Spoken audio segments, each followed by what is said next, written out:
Welcome to Flaming Rooster Barbecue. In this session we are going to do beef ribs, smoked beef ribs on the Big Green Egg. So the first thing you're going to need is beef ribs. You can usually get these from your butcher. I actually got these at Costco. Every once in a while on the weekends they'll have a traveling meat show, but they're beef ribs. They're not pork ribs. They're huge beef ribs. These are about anywhere from 3/4 to a pound each. Between the three of these is 2.75 pounds, just to give you an idea. Typically, as a rule of thumb, one rib per person for the meal.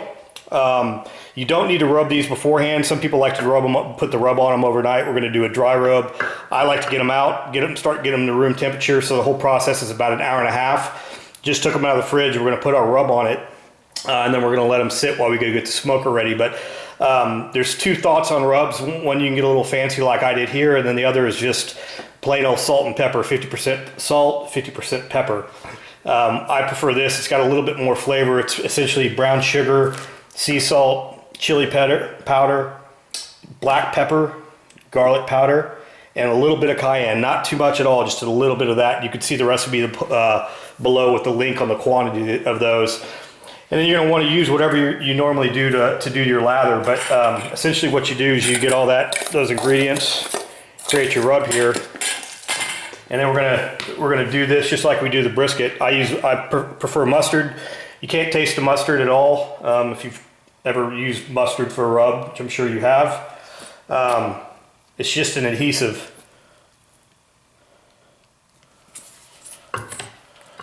Essentially what we're gonna do is we're gonna get that on there.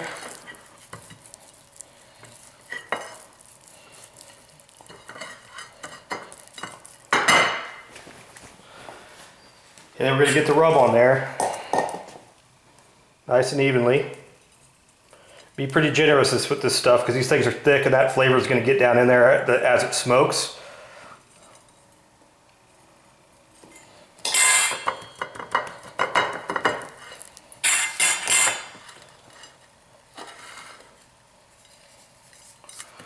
Now you're going to cook these, if you've got time, I'd do it at about 225, which I do today.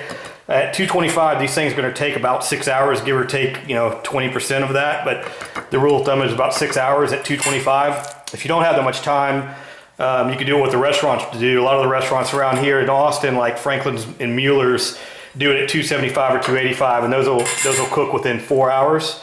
But if you've got the time on these big beef ribs, do it a little slower, and it'll be more tender, but it'll be fine either way. So it's pretty generous right there.